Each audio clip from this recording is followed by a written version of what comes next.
Hello everyone, मैं विक्रम कुमार आप सभी का अपने यूट्यूब चैनल स्कॉलर्स कॉन्सेप्ट के ऊपर स्वागत करता हूं। इकोलॉजी एंड इवोल्यूशन यूनिट से रिलेटेड आज हमारा लेक्चर नंबर 19 रहेगा और आज के लेक्चर में हम बात करेंगे एक्सपोनेंशियल ग्रोथ के बारे में।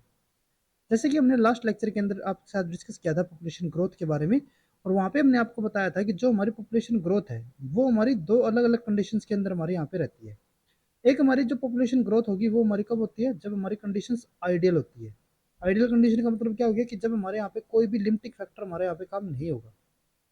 ठीक है, यहाँ पे हमारा कोई भी लिमिटिंग फैक्टर नहीं होगा। और जब हमारे यहाँ पे कोई लिमिटिंग फैक्टर अगर नहीं होता है तो उस टाइम पे हमारी जो पॉपुलेशन होगी उसकी जो ग्रोथ होती है वो हमारी कैसी होगी, अनलिमिटेड ग्रोथ होगी। ठीक है, और इसीलिए हमारी कौन सी होती है, आइडियल कंडीशन रहेगी। दूसरा हमारा यहाँ पे कौन सा होता है, एक्चुअल कंडीशन। एक्चुअल कंडीशन का मतलब यहाँ पे क्या हो गया, जो हमारी एक्चुअली यहाँ पे एग्जिस्टिंग कंडीशन होती है। और जो हमारी एक्चुअल या फिर एग्जिस्टिंग जो कंडीशन रहेगी उसके अंदर हमारे यहाँ पे, जैसे कि हमने आइडियल कंडीशन के अंदर बात की थी कि यहाँ पे हमारा कोई भी लिमिटिंग फैक्टर नहीं होता। जो हमारी एग्जिस्टिंग कंडीशन होगी उसके अंदर हमारे यहाँ पे डिफरेंट टाइप के हमारे लिमिटिंग फैक्टर यहाँ पे काम करते हैं। ठीक है, यहाँ पे हमारे डिफरेंट लिमिटिंग फैक्टर्स होंगे। अब जो हमारे यहाँ पे अनलिमिटेड जो ग्रोथ थी आइडियल कंडीशन के अंदर, इसके हमने यहाँ पे दो टाइप आपको बताए थे। फर्स्ट हमारे यहाँ पे होता है जियोमेट्रिक ग्रोथ। ठीक है, और दूसरा हमारे यहाँ पे होता है एक्सपोनेंशियल ग्रोथ। और जो हमारे दोनों के दोनों, जियोमेट्रिक हो चाहे हमारे एक्सपेंशियल हो, दोनों के अंदर जो हमारे यहाँ पे पॉपुलेशन ग्रोथ का जो कर्व रहेगा वो हमारा कैसा होता है, जे शेप्ड रहेगा। ठीक है, दूसरी तरफ अगर हम यहाँ पे बात करते हैं, जो हमारे यहाँ पे लिमिटिंग कंडीशन के अंदर जो हमारे यहाँ पे ग्रोथ कर्व रहेगा वो हमारा कैसा होता है, एस शेप्ड होता है। ठीक है, तो पॉपुलेशन ग्रोथ के अंदर ही जो हमारे यहाँ पे आइडियल कंडीशन जो हम यहाँ पे स्टडी कर रहे थे उसके अंदर जो हमारे यहाँ पे अनलिमिटेड ग्रोथ में जो हमारा जियोमेट्रिक ग्रोथ है उसको हमने लास्ट लेक्चर के अंदर डिस्कस किया था। तो आज के लेक्चर में हम बात करेंगे एक्सपोनेंशियल ग्रोथ के बारे में। और इसके अंदर यहाँ पे हमारा एक इंपॉर्टेंट टॉपिक आता है डबलिंग टाइम का। ठीक है, जिसके कई बार हमारे यहाँ पे क्वेश्चन पूछे जाए, तो इसको भी हम आज के लेक्चर में यहाँ पे कवर करके चलेंगे।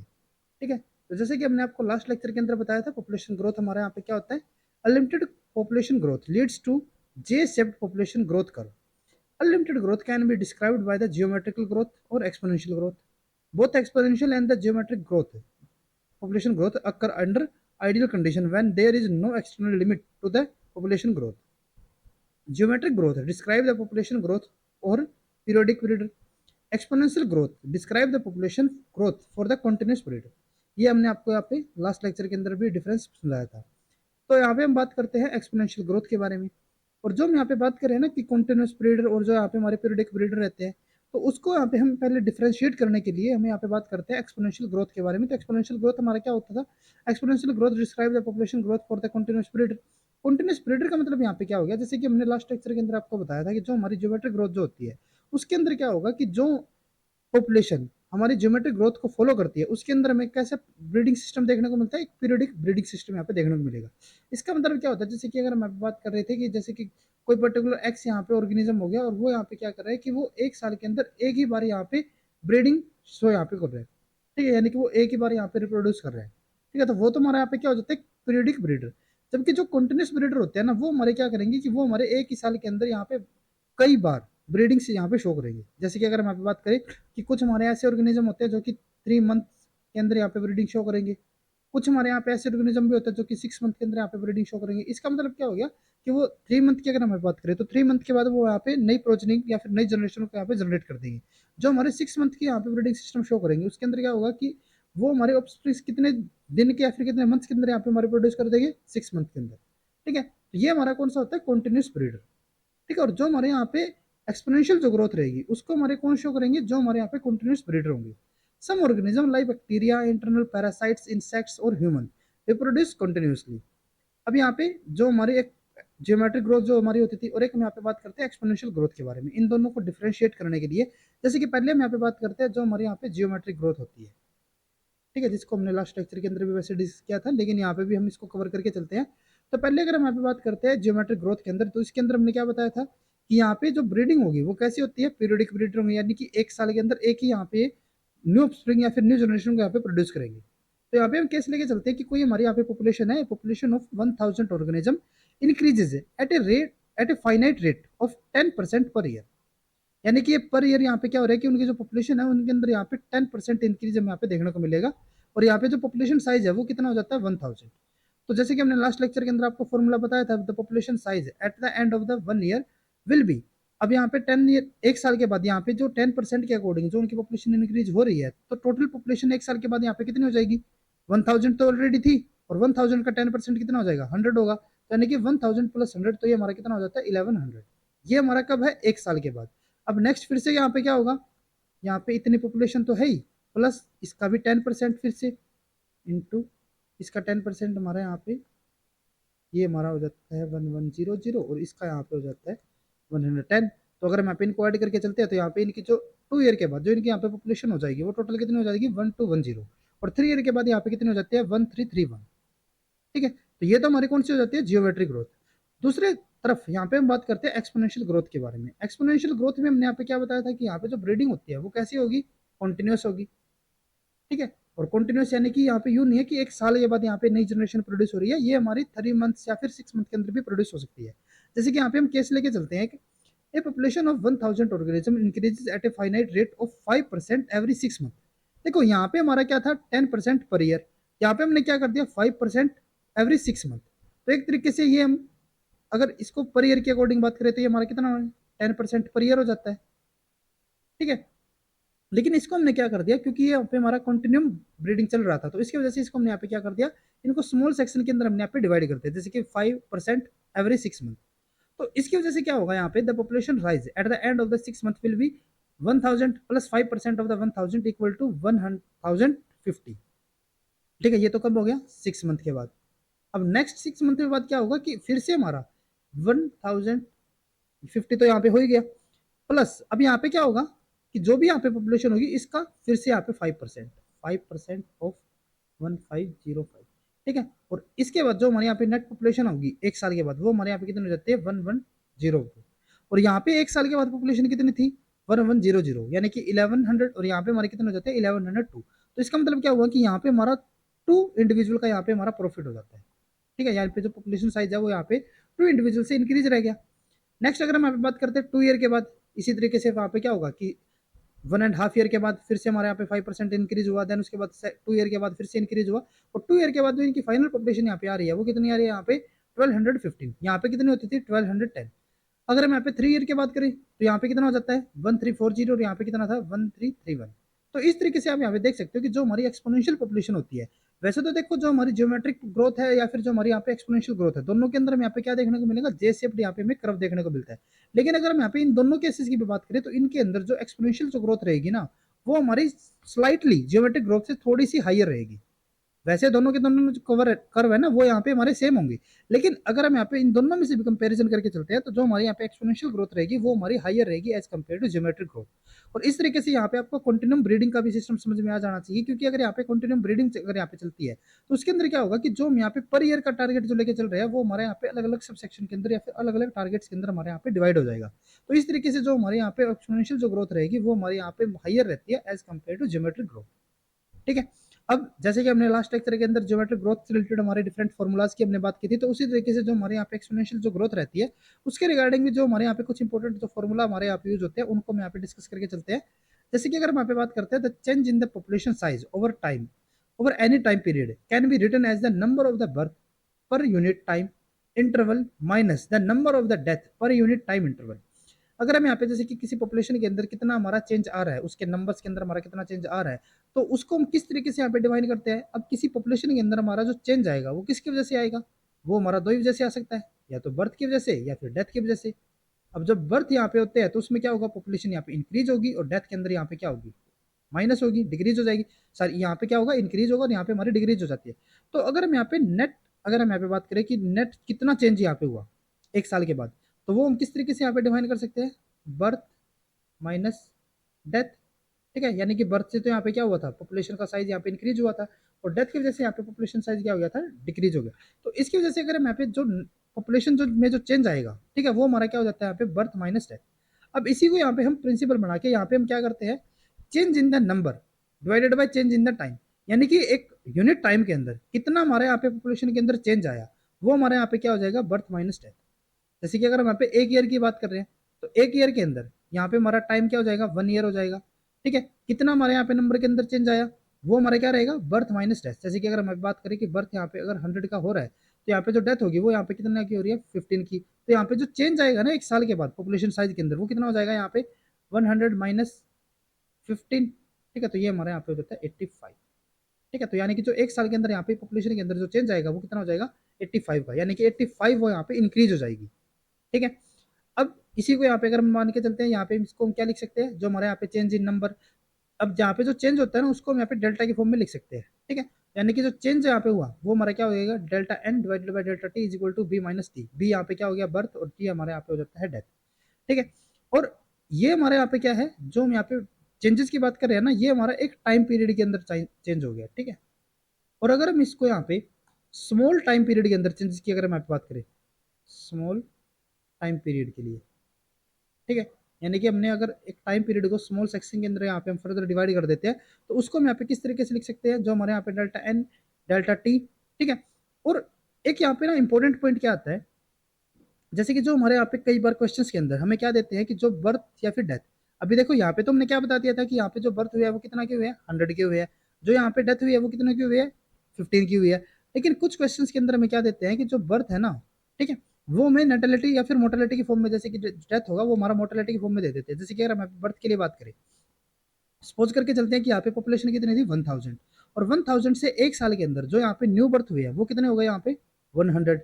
ठीक है, तो इसका मतलब जो यहाँ पे बर्थ है ना वो यहाँ पे हमारा क्या हो जाएगा, जो यहाँ पे बर्थ हुए हैं, ठीक है, पर 1000 इंडिविजुअल इन 1 ईयर, तो वो यहाँ पे क्या हो जाएगा, पर 1000, ये हो गया, तो ये हमारा कितना हो जाता है, 0.1। ठीक है, यानी कि जो एक पर्टिकुलर इंडिविजुअल है उसने यहाँ पे पॉपुलेशन ग्रोथ के अंदर कितना कंट्रीब्यूट किया 1 साल के अंदर, वो हमारे यहाँ पे क्या हो जाएगा, 0.1। दोबारा से देखते हैं, जैसे कि हमारे यहाँ पे क्या था, 1000 यहाँ पे पॉपुलेशन थी, पॉपुलेशन के अंदर क्या हुआ कि न्यू बर्थ कितने होते थे यहाँ पे 1 साल के अंदर, यहाँ पे हमारा क्या है, यूनिट टाइम के अंदर हम यहाँ पे बात कर रहे हैं। तो एक यूनिट टाइम के अंदर यहाँ पे जो पॉपुलेशन ग्रो, जो ऑफस्प्रिंग्स यहाँ पे न्यू जनरेट हुए वो यहाँ पे कितने हो गए, 100 हो गए। ये कितने के लिए हुए हैं, 1000 के लिए। तो जो हमारा कई बार ना जो बर्थ रेट हमें यहाँ पे देते हैं ना, वो हमारा किस में होता है, number of offsprings, number of offsprings produced पर 1000 पर यूनिट टाइम, और ये यानी कि पर ईयर ये हमारे यहाँ पे हो सकता है, यानी कि 100 यहाँ पे ऑफस्प्रिंग्स हुए थे पर 1000। ठीक है, और 1 साल के अंदर, तो ये हमारे यहाँ पे जो बी की वैल्यू होगी वो हमारे यहाँ पे क्या हो जाती है, 0.1। सिमिलर अगर हम यहाँ पे बात करते हैं डेथ के लिए, तो ये भी हमारा क्या रहेगा, पर 1000 हमारे यहाँ पे कितने इंडिविजुअल्स की यहाँ पे डेथ हुई, जैसे कि अगर हम यहाँ पे बात करते हैं डेथ यहाँ पे हो जाती है 15 इंडिविजुअल की। ठीक है, पर ईयर, तो ये हमारे यहाँ पे क्या हो जाएगा, 0.015। ठीक है, तो कई बार हमें क्या देते हैं, जैसे कि हम यहाँ पे बात कर रहे थे कि जो हमारे क्वेश्चंस होते हैं ना उसके अंदर हमें क्या देते हैं कि हम यहाँ पे बी की वैल्यू दे देते हैं 0.1, और डी की वैल्यू हम यहाँ पे दे देते हैं 0.015, और उसके अलावा यहाँ पे हमें पॉपुलेशन साइज हम यहाँ पे प्रोवाइड कर देते हैं कि जो पॉपुलेशन साइज है ना वो हमारे यहाँ पे कितना था, जैसे कि सपोज करके चलते हैं यहाँ पे 1000 ही था। ठीक है, तो यहाँ पे हमें बताना है कि जो पॉपुलेशन है उसके अंदर यहाँ पे कितना चेंज आएगा 1 ईयर के अंदर। ठीक है, तो यहाँ पे हमारा क्या हो जाएगा, जो हमारे यहाँ पे चेंज आएगा पर ईयर, क्योंकि यहाँ पे हमें पर ईयर बताना है ना, तो ये हमारा क्या हो जाएगा, अब ये हमारे यहाँ पे फॉर्मूला है। ठीक है, जो हमारे यहाँ पे बी है ना, बी यानी कि जो हमारे यहाँ पे बर्थ रेट में दिया हुआ है, मल्टीप्लाई जो भी हमारे यहाँ पे नंबर ऑफ इंडिविजुअल्स होंगे पॉपुलेशन के अंदर, माइनस डी एन, एन हमारा फिर से वही हो गया यहाँ। ठीक है, तो बी यहाँ पे क्या होता था हमारा 0.1 इंटू 1000, क्योंकि एन हमारे यहाँ पे क्या है, पॉपुलेशन साइज जो कि हमारे यहाँ पे 1000 है।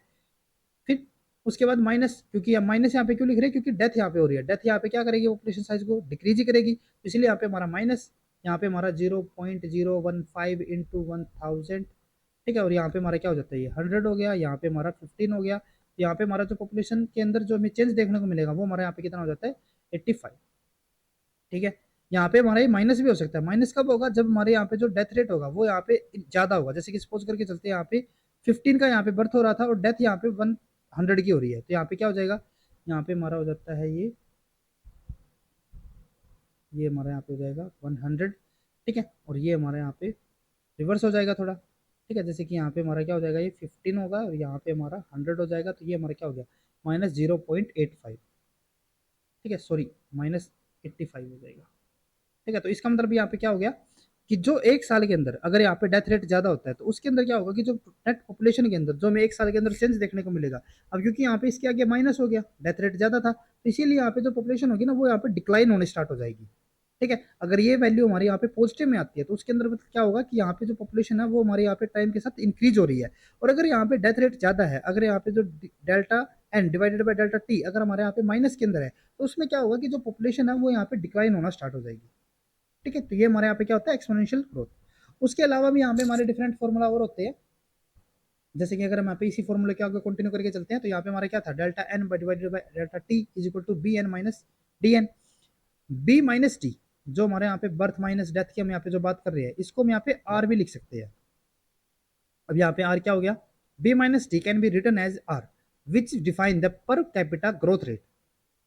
So the above equation can be return as, अब यहाँ पे हमारी जो इक्वेशन थी वो उसको हम क्या लिख सकते हैं, जैसे कि हमारे यहाँ पे delta N by delta T. ठीक है, यहाँ पे अगर हम बी माइनस डी कर देते हैं, एन हमारा यहाँ पे कॉमन हो गया और बी माइनस टी हमारा किसके इक्वल है, आर के इक्वल, तो यहाँ पे हमारा क्या हो जाएगा, delta N divided by delta T is equal to R N. ये हमारे यहाँ पे फॉर्मूला बन जाता है। ठीक है, अब जैसे कि अगर यहाँ पे इसी को कंटिन्यू करके चलते हैं, जैसे कि हमने पीछे भी आपके साथ बात की थी, तो वहाँ पे हमने क्या बताया था कि जो हमारे यहाँ पे पॉपुलेशन साइज है वो हमारे यहाँ पे जैसे कि 1000 हो गया। ठीक है, यहाँ पे जो बर्थ रेट है वो हमारे यहाँ पे कितना हो गया, 0.1 हो गया। यहाँ पे जो डेथ रेट है वो हमारा कितना हो जाता है, 0.015 हो गया। ठीक है, तो इसके अकॉर्डिंग अगर हम यहाँ पे चलते हैं तो यहाँ पे हमारा जो पॉपुलेशन के अंदर जो डिक्रीज, जो हमें यहाँ पे चेंज देखने को मिलेगा वो हमारे यहाँ पे क्या हो जाएगा, आर। आर हमारा क्या होता है, बी माइनस डी एन।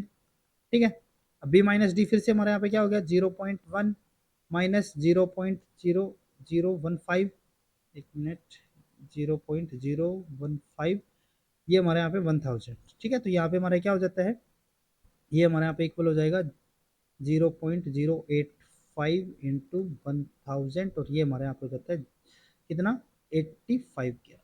ठीक है, तो इसी वजह से ये हमारे यहाँ पे बिल्कुल पिछले जो हमारे यहाँ पे फॉर्मूला हमने कैलकुलेट किया था उसके अकॉर्डिंग यहाँ पे हमारी जो वैल्यू आ रही थी उसी के अकॉर्डिंग यहाँ पे हमारी वैल्यू आ रही है। तो यानी कि यहाँ पे हमारा जो बी माइनस डी है उसको हम यहाँ पे क्या रख सकते हैं, आर हम यहाँ पे रख सकते हैं।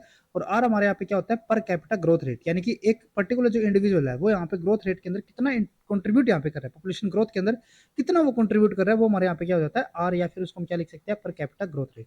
और जो हमारे यहाँ पे आर है ना, ये हमारा एक तरीके से किसके इक्वल होता है, जो हमारे यहाँ पे जो हमारी ज्योमेट्रिक जो हमारी ग्रोथ होती थी उसके अंदर हमारा जो रिप्रोडक्टिव रेट रहता था। ठीक है, अब उसके बाद क्या है, further for the instantaneous growth, अगर हम यहाँ पे इंस्टेंटेनियस अगर हम यहाँ पे ग्रोथ के लिए बात कर रहे हैं तो वो equation can be return, can be modified into the following equation. अब यहाँ पे हमारा जो डेल्टा ना उसको हम यहाँ पे क्या लिख सकते हैं, डी हम यहाँ पे लिख सकते हैं, D N divided by D T is equal to R N. अब इसकी वजह से हमारे यहाँ पे फॉर्मूले के अंदर कोई चेंज नहीं आने वाला। जैसे कि हम यहाँ पे अगर यूँ सोचे ना कि यहाँ पे हमारा फॉर्मूला हमने यहाँ पे हमने डी लिख दिया तो इसकी वजह से कुछ चेंज आ रहा है, कुछ हमारे यहाँ पे चेंज नहीं आ रहा। यहाँ पे भी हमारा क्या रहेगा, ये हमारा आर एन के इक्वल ही रहेगा।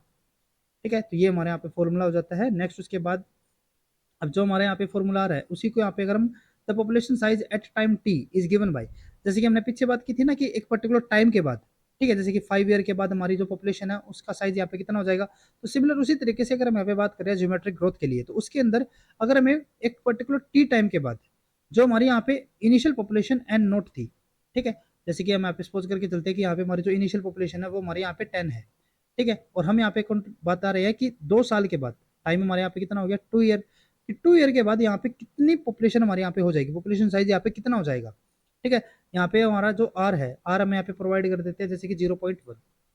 ठीक है, तो यहाँ पे मैं अगर बताना हो कि एक पर्टिकुलर टाइम के बाद, जैसे कि यहाँ पे 2 ईयर में यहाँ पे दिया हुआ है कि 2 ईयर के बाद यहाँ पे जो पॉपुलेशन है उसका साइज यहाँ पे कितना हो जाएगा, तो वो हमारे यहाँ पे किसके इक्वल होगा, N T is equal to N naught, ये हमारा क्या है, ई आर टी के इक्वल। एन नोट हमारे यहाँ पे कितना है, 10 हो गया। ठीक है, ये हमारे यहाँ पे 10 हो जाता है। उसके बाद यहाँ पे हमारा क्या है, ई आर हमारे यहाँ पे कितना है, 0.1। ठीक है, टाइम हमारे यहाँ पे कितना है, 2 दिया हुआ है, 2 ईयर है ना। ठीक है, तो उसके अकॉर्डिंग यहाँ पे हमारा क्या हो जाएगा, ये हमारा 10, ये हमारे यहाँ पे ई रेज टू पावर 0.2, 10 0 जो हमारे यहाँ पे एक्सपोनेंशियल 0.2 है इसकी हमारी वैल्यू कितनी की इक्वल होती है, ये हमारा होगा 1.2214 के इक्वल, और ये हमारे यहाँ पे क्या हो जाता है 12.214। तो इसका मतलब क्या होगा कि 2 साल के बाद जो हमारे यहाँ पे इनिशियल पॉपुलेशन 10 है वो हमारे 2 साल के बाद यहाँ पे कितनी हो जाएगी, 12.214। ठीक है, तो इस तरीके से ये भी फॉर्मूला आप यहाँ पे एक्सपोनेंशियल ग्रोथ के लिए आप यहाँ पे याद रख सकते हो। उसके अलावा अब यहाँ पे हमारा एक और जो हमारे यहाँ पे अभी जो हमने फॉर्मूला बताया ना इसी को अगर हम यहाँ पे रीअरेंज कर देते हैं। ठीक है, हमने यहाँ पे क्या बताया कि जो हमारे यहाँ पे एन टी है वो हमारा किसके इक्वल है, N naught E R T के इक्वल। तो अगर हम यहाँ पे आर की वैल्यू या फिर अगर हम यहाँ पे टी की वैल्यू पर्टिकुलर अगर हम यहाँ पे कैलकुलेट करते हैं तो वो हमारा क्या हो जाएगा, यहाँ पे हमारा N T divided by N naught is equal to E R T हो गया। अगर मैं यहाँ पे इस ई को अगर मैं यहाँ पे रिमूव करते हैं तो ये हमारे यहाँ पे क्या हो जाएगा, लॉग, सॉरी एल एन होगा, लॉग नहीं होगा, यहाँ पे L N N naught by N T by N naught. और हमने जैसे आपको लास्ट लेक्चर के अंदर बताया था कि जो हमारे रिप्रोडक्टिव रेट जो हमारा रहेगा उसको हम किस तरीके से लिख सकते थे, आर नोट को हम क्या लिख सकते थे, N T by N naught. ठीक है, जो हमारे यहाँ पे फाइनल पॉपुलेशन है डिवाइडेड बाय जो हमारे यहाँ पे इनिशियल पॉपुलेशन थी, तो इसको हम यहाँ पे क्या लिख सकते हैं, R naught is equal to, यहाँ पे हमारा ई तो चला गया क्योंकि यहाँ पे हमने नेचुरल लॉग लगा दिया, तो ये हमारा क्या हो जाएगा, आर टी के इक्वल। तो इसका मतलब क्या होता है कि जो हमारे यहाँ पे L N natural log of R naught is equal to हमारा क्या हो जाएगा, आर टी। तो यहाँ से हम आर की वैल्यू भी कैलकुलेट कर सकते हैं, आर हमारे यहाँ पे क्या हो जाएगा, L N R naught divided by T हो जाएगा। और अगर हम यहाँ पे टी की वैल्यू कैलकुलेट करते हैं कि कितने टाइम के बाद हमारे यहाँ पे जो पॉपुलेशन है वो हमारी एक पर्टिकुलर साइज तक पहुंच जाएगी, तो वो हमारे यहाँ पे क्या हो जाएगा, L N R naught divided by R. ठीक है, तो इस तरीके से जो हमारे यहाँ पे per capita rate of increase है, जो कि हमारा आर हम यहाँ पे बात कर रहे थे, कैन बी कैलकुलेटेड एज, उसको हम यहाँ पे इस फॉर्मूले से कैलकुलेट कर सकते हैं। और जो हमारे यहाँ पे टाइम अगर यहाँ पे कैलकुलेट करना हो कि कितने टाइम के बाद हमारे यहाँ पे एक पॉपुलेशन है जो कि इतना साइज उसका हो जाएगा, ठीक है, तो वो हमारे यहाँ पे किसके इक्वल होगा, इस फॉर्मूले के। ठीक है, अब इसी के बेस पे हमारा क्या है, when condition are optimal for the population R is at maximum rate. अब अगर यहाँ पे हमारी आइडियल कंडीशन होती है, जैसे कि हम यहाँ पे बात कर ही रहे हैं आइडियल कंडीशन के लिए एक्सपोनेंशियल ग्रोथ के अंदर, तो जब हमारे यहाँ पे आइडियल कंडीशन होती है ना, तो उस टाइम पे हमारा जो आर होगा ना, आर हमारे यहाँ पे क्या है, देखो आर हमने क्या बताया था, बी माइनस टी। अब जब हमारे यहाँ पे आइडियल कंडीशन होगी, आइडियल कंडीशन के अंदर क्या होता है कि जो बर्थ है वो यहाँ पे हमारा क्या होगा, मैक्सिमम होगा, और जो डेथ है वो यहाँ पे मिनिमम होगी। अगर ये हमारा मैक्सिमम है, ये हमारा मिनिमम है, तो यहाँ पे आर हमारा क्या होगा, ये हमारा मैक्सिमम हो जाएगा। ठीक है, यानी कि जब आइडियल कंडीशन होगी तो आर हमारे यहाँ पे क्या होगा, मैक्सिमम होगा। When the condition are ideal for a population R is at maximum rate which is called the intrinsic rate of increase. ये आपको यहाँ पे ध्यान में रखना है कि जब हमारे यहाँ पे जब आइडियल कंडीशन होगी तो उस टाइम पे हमारा जो आर होगा वो हमारे यहाँ पे क्या हो जाएगा, आर मैक्स। आर मैक्स का मतलब क्या होगा, इंट्रिंसिक रेट ऑफ इंक्रीज। जितना इंट्रिंसिक रेट का मतलब क्या हो गया कि कोई पॉपुलेशन हमारे यहाँ पे है, कोई इंडिविजुअल यहाँ पे है, वो अपनी ओर से बिना किसी लिमिटिंग फैक्टर के, अगर उसके ऊपर कोई लिमिटिंग फैक्टर नहीं है, वो कितने यहाँ पे पॉपुलेशन के अंदर इंक्रीज कर सकता है, वो हमारे यहाँ पे क्या हो जाएगा, इंट्रिंसिक रेट ऑफ इंक्रीज या फिर आर मैक्सिमम। ठीक है, so the population growth rate under the optimal condition is, और उसी बेस पे हमारे यहाँ पे जो हमने फॉर्मूला बताया था ना, D N by D T is equal to हमारे यहाँ पे किसके इक्वल होता था, आर एन के इक्वल। तो ये हमारे किसके अंदर कन्वर्ट हो सकता है, आर यहाँ पे हमारा क्या हो गया, आर मैक्सिमम। आइडियल कंडीशन के अंदर ये हमारे यहाँ पे फॉर्मूला बन जाएगा। The value for the R max is always positive number, where as the major value of R may be positive or negative depending on whether the population is increasing or decreasing। देखो यहाँ पे हमारा एक condition आती है, अभी हमने जैसे बताया आपको कि जो हमारा R है वो हमारा किसके इक्वल होता है, B माइनस टी। एक हमारे यहाँ पे क्या है, आर मैक्सिमम। आर मैक्सिमम हमारा क्या है, जब हमारे यहाँ पे आइडियल कंडीशन है। आइडियल कंडीशन का मतलब क्या हुआ था कि जो हमारे यहाँ पे बर्थ है वो हमारे यहाँ पे मैक्सिमम और डी हमारे यहाँ पे मिनिमम है। ठीक है, यहाँ पे हमने क्या बताया कि जो हमारे यहाँ पे आर है, आर तो देखो हमारे यहाँ पे पॉजिटिव भी हो सकता है, नेगेटिव भी हो सकता है। अगर यहाँ पे हमारी वो पॉपुलेशन है, अगर वो हमारी डिक्लाइनिंग है, यानी कि अगर हमारे यहाँ पे जो बर्थ रेट है वो यहाँ पे कम है और जो डेथ रेट है वो यहाँ पे ज्यादा है, तो उस केस में क्या हो जाएगा कि आर की वैल्यू हमारी यहाँ पे हो जाएगी नेगेटिव। ठीक है, क्योंकि अगर यहाँ पे डी ज्यादा होगा तो यहाँ पे पॉपुलेशन क्या, जो आर होगा वो हमारा क्या हो जाएगा, नेगेटिव होगा। और अगर हमारे यहाँ पे बी ज्यादा होता है और डी हमारे यहाँ पे कम है, तो उस केस में क्या होगा, ये हमारा ज्यादा, ये हमारा कम, तो इस केस में जो आर होगा वो हमारे यहाँ पे पॉजिटिव हो जाएगा। ठीक है, और अगर ये दोनों एक दूसरे के इक्वल होंगे तो वहाँ पे क्या हो जाएगा, आर हमारे यहाँ पे जीरो हो जाएगा। तो यहाँ पे जो आर है ना, ठीक है, वो तो हमारे यहाँ पे कुछ भी हो सकता है, पॉजिटिव भी हो सकता है, नेगेटिव भी हो सकता है। लेकिन अगर हम यहाँ पे आर मैक्सिमम की अगर मैं यहाँ पे बात करूँ तो आर मैक्सिमम हमारा हमेशा क्या होगा, पॉजिटिव में ही होगा। अब ये पॉजिटिव में क्यों होगा, हमने क्या बताया कि आर मैक्सिमम हमारा क्या होता है, जिस केस में जो बर्थ है वो हमारे यहाँ पे मैक्सिमम होगा और जो यहाँ पे डेथ है वो यहाँ पे कम होगी। अगर ये हमारी इससे कम ही हो जाएगी तो इसका मतलब जो हमारे यहाँ पे आर मैक्स होगा वो हमेशा हमारे यहाँ पे क्या होगा, ये हमारा पॉजिटिव में ही होगा। ठीक है, जैसे कि हमने यहाँ पे बताया था ना कि यहाँ पे अगर बर्थ ज्यादा है, डेथ कम है, तो यहाँ पे हमारा पॉजिटिव होगा। और आर मैक्सिमम में तो ये हमारी कंडीशन रहेगी। आर मैक्सिमम हमारा कब होता है, जब हमारे यहाँ पे जो बर्थ रेट है वो मैक्सिमम होगा और डी हमारे यहाँ पे कम होगा। तो इसी वजह से यहाँ पे जो आर मैक्सिमम होता है वो हमारा हमेशा क्या मिलेगा, हमें पॉजिटिव मिलेगा। लेकिन जो आर है ना वो हमारे यहाँ पे नेगेटिव, पॉजिटिव, ये हमारा जीरो भी हो सकता है। ठीक है, क्योंकि ये आर मैक्सिमम हमारा क्या है, ये जो मैक्सिमम यहाँ पे जो कंट्रीब्यूट कर सकता है, मैक्सिमम जो यहाँ पे पोटेंशियल है किसी भी ऑर्गेनिज्म का, वो हमारे यहाँ पे रहता है। ठीक है, और इसी के बेस पे हमारे यहाँ पे क्या है कि अगर हमारे यहाँ पे जो आर है, ठीक है, वो अगर हमारे यहाँ पे क्या होता है, अगर वो हमारे यहाँ पे जीरो से कम रहेगा, ठीक है, जीरो से कम यानी कि नेगेटिव में अगर हमारे यहाँ पे आर की वैल्यू आ रही है, अगर आर हमारे यहाँ पे नेगेटिव में है, नेगेटिव में कब होगा, जब हमारे यहाँ पे बर्थ कम होंगे और डेथ यहाँ पे क्या होगी, ज्यादा होगी। तो इसका मतलब क्या होगा कि जो पॉपुलेशन है वो हमारे यहाँ पे क्या होगी, डिक्लाइन होगी। ठीक है, पॉपुलेशन डिक्रीज। अगर यहाँ पे जो आर है वो हमारे यहाँ पे पॉजिटिव है। पॉजिटिव कब होगा? जब यहाँ पे जो बर्थ है वो यहाँ पे ज्यादा हो और डेथ यहाँ पे कम हो। तो इसका मतलब क्या होगा? क्योंकि बर्थ यहाँ पे ज्यादा है, डेथ यहाँ पे कम हो रही है, तो इसी वजह से पॉपुलेशन यहाँ पे क्या होगी? इंक्रीज होगी। ठीक है। When R is greater than zero the population increases. और अगर हमारे यहाँ पे जो आर है वो अगर हमारे यहाँ पे जीरो के इक्वल हो जाता है तो उस केस में क्या होगा? जो पॉपुलेशन है वो यहाँ पे कॉन्स्टेंट रहेगी। When R is equal to zero the population remain constant. When r is equal to 0, the population is referred to as a being at the equilibrium, where no change in population size will occur and there is zero population growth. If r is only fractionally above, the population increase is rapid, which gives a J-shaped curve. अगर यहाँ पे जो r है ना वो हमारा अगर zero से थोड़ा भी ज्यादा हो जाएगा तो उस टाइम पे भी क्या हो जाएगी? जो पॉपुलेशन का जो इंक्रीज होगा वो यहाँ पे रैपिड हो जाएगा। अगर ये जीरो से ज्यादा है तो देखो इंक्रीज तो होना ही है, लेकिन अगर ये थोड़ा भी ज्यादा होता है ना तो भी वहां पे क्या होगा कि जो इंक्रीज होगा वो यहाँ पे रैपिड इंक्रीज देखने को मिलेगा, जो कि हमारा क्या करेगा? यहाँ पे एक जे शेप्ड कर्व यहाँ पे हमें प्रोवाइड करेगा। This type of growth, population growth, is refer to as exponential growth. ठीक है। और इसी टाइप ग्रोथ को हम यहाँ पे क्या कहते थे? एक्सपोनेंशियल ग्रोथ बोलेंगे। Both exponential growth and the geometric growth give very similar J shaped growth curve. Identical value of R and R naught. देखो जो हमारे यहाँ पे जियोमेट्रिक ग्रोथ होती थी उसके अंदर हमारा आर नोट होता था, और जो हमारे यहाँ पे एक्सपोनेंशियल ग्रोथ है उसके अंदर हमारे यहाँ पे सिंपली आर होता है, इंट्रिंसिक रेट ऑफ इंक्रीज। ठीक है। Both identical value of R intrinsic rate of increase and R naught जो कि हमारे यहाँ पे रिप्रोडक्टिव रेट होता था give very similar shaped growth curve. दोनों हमारे कैसे देते हैं? जे शेप्ड कर्व यहाँ पे मैं प्रोवाइड करेंगे पॉपुलेशन ग्रोथ के लिए।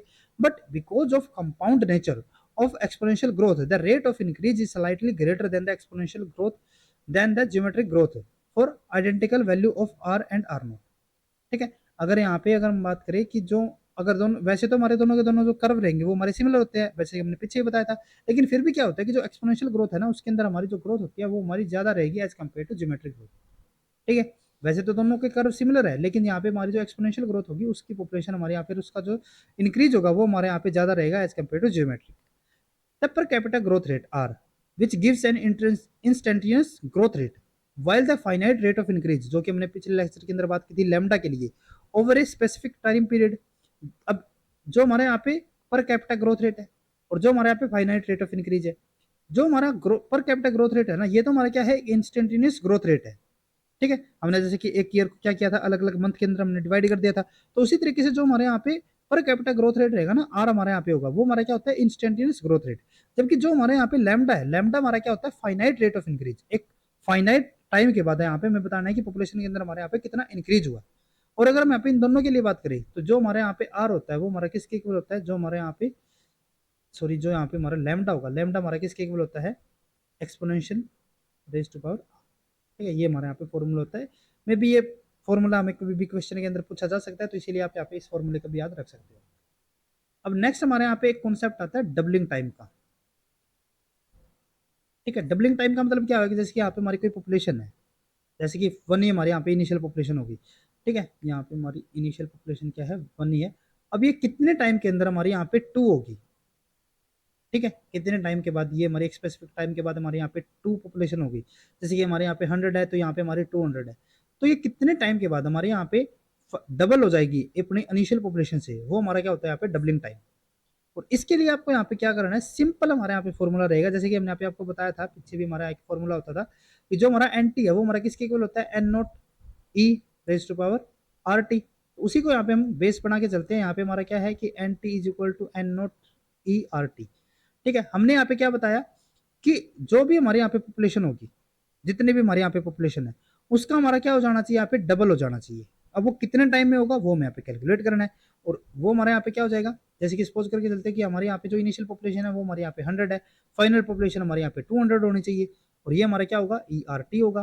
तो इसके बेस पे अगर हम यहाँ पे टी की वैल्यू कैलकुलेट करते हैं तो यहाँ पे हमारा क्या हो जाएगा? E R T is equal to 200/100। ठीक है। अब यहाँ पे हमारा आर टी किसके इक्वल हो जाएगा? एल एन 2 के इक्वल, क्योंकि ये इससे कैंसिल होकर 2 हो जाएगा ना। ठीक है। यहाँ पे हमने ई को अगर रिमूव करते हैं एक्सपोनेंशियल को तो ये हमारा क्या हो जाएगा? नेचुरल लॉग होगा। और यहाँ पे हमारा जो टी हो जाएगा वो हमारा क्या हो जाएगा? L N 2 divided by R. अब यहाँ पे आर हमारा कुछ भी हो सकता है, जो भी इस पॉपुलेशन का इंट्रिंसिक रेट होगा। ठीक है। और उसके बेस पे यहाँ पे क्या हो जाता है कि जो यहाँ पे हमारा नेचुरल लॉग ऑफ 2 है वो हमारा कितना होता है? 0.693। फिर यहाँ पे हमारा जाता है आर, 2 नहीं आर हो गया। ठीक है। तो यहाँ पे हमारा जो डबलिंग टाइम होगा उसका हमारे यहाँ पे फॉर्मूला क्या हो जाता है? 0.693 डिवाइडेड बाई आर। आर हमें यहाँ पे क्वेश्चन के अंदर दिया होता है ठीक है। जैसे कि आपको क्वेश्चन के अंदर पूछ लिया जाएगा कि हमारे यहाँ पे कोई पॉपुलेशन है और उसका डबलिंग टाइम यहाँ पे बताना है जिसका इंट्रिंसिक रेट ऑफ इंक्रीज है अगर यहाँ पे हमारा हो जाता है, जैसे कि सपोज करके चलते हैं ये हमारा दिया हो 0.346 के अराउंड, ठीक है। ये हमारा क्या दे दिया, जैसे कि आर यहाँ पे हमें प्रोवाइड करवा देते हैं और वहाँ पे हमें बताना होगा कि जो ये हमारा जो एक पॉपुलेशन है जिसका जो इंट्रिंसिक रेट ऑफ इंक्रीज है, ठीक है, वो हमारे यहाँ पे कितना है 0.346 है। जैसे कि हमारी कोई पॉपुलेशन है और उसकी पॉपुलेशन में क्या हुआ है कि उसकी जो नंबर है ना, पॉपुलेशन साइज यहाँ पे डबल हो गया या फिर कितने टाइम के अंदर हमारे यहाँ डबल हुआ, ये हमें पूछ सकते हैं, ठीक है। उसके लिए हमें क्या दिया होगा, हमें यहाँ पे सिंपली वैल्यू दी होगी आर की जैसे कि हम यहाँ पे सपोज करके चलते हैं 0.346 हो गया, ठीक है। और इसकी बेस पे हमारे यहाँ पे क्या हो जाता है, जैसे कि हमारे यहाँ पे जो टी है वो हमारे यहाँ पे कितना होगा कि कितने टाइम के बाद हमारे यहाँ पे इसकी जो पॉपुलेशन है वो हमारे यहाँ पे डबल होगा, तो यहाँ पे क्या हो गया 0.693, यहाँ पे हमारा 0.346, ये हमारे यहाँ पे कैंसिल, तो यहाँ पे हमारा क्या हो जाएगा 2, यानी कि एक ही साल के बाद अगर यहाँ पे पॉपुलेशन जो उसका इंट्रिंसिक रेट ऑफ इंक्रीज है अगर वो हमारे इस वैल्यू में है तो यानी कि जो कितने 2 ईयर के बाद यहाँ पे इसकी पॉपुलेशन होगी वो हमारी क्या हो जाएगी यहाँ पे डबल हो जाएगी, ठीक है। तो ये हमारे यहाँ पे क्या हो जाता है, डबलिंग टाइम हो जाता है। तो आज के लेक्चर में बस इतना ही। अगर आपको इस टॉपिक के बारे में अगर और भी ज़्यादा डिटेल में अगर आपको यहाँ पे स्टडी करना हो तो आप इस बुक के थ्रू जो हमारे यहाँ पे sling PD ecology global insight and investigation की जो यहाँ पे बुक है उससे आप यहाँ पे स्टडी कर सकते हो। तो आज के लेक्चर में बस इतना ही। अगर आपको ये वीडियो हमारी यूजफुल लगी हो तो please like and share this video, और CSIR नेट JRF DBT बेट JRF गेट लाइफ साइंस और गेट इकोलॉजी से रिलेटेड इसी तरीके के इंपॉर्टेंट कॉन्सेप्ट्स और क्वेश्चंस करने के लिए please subscribe to our YouTube channel Scholars Concepts. उसके अलावा आपके लिए यहाँ पे एक इंपॉर्टेंट इन्फॉर्मेशन है जिसके लिए हमने ऑलरेडी अपने जो यूट्यूब चैनल है उसके ऊपर हमने वीडियो अपलोड की हुई है, फिर भी हम यहाँ पे आपके लिए फिर से आप बता रहे हैं कि जो CSIR नेट JRF जून 2024 के लिए जो रजिस्ट्रेशन है वो यहाँ पे ओपन हो चुके हैं। जो आपका एग्जाम है वो 25, 26 और 27 जून को होने वाला है, जिसके लिए आपके पास मैक्सिमम टू मैक्सिमम यहाँ पे 2 महीने आपके पास रहते हैं। 2 महीने से भी कम ही यहाँ पे आपके पास टाइम है, तो आप अपनी प्रिपरेशन को यहाँ पे जरूर स्टार्ट कर दें।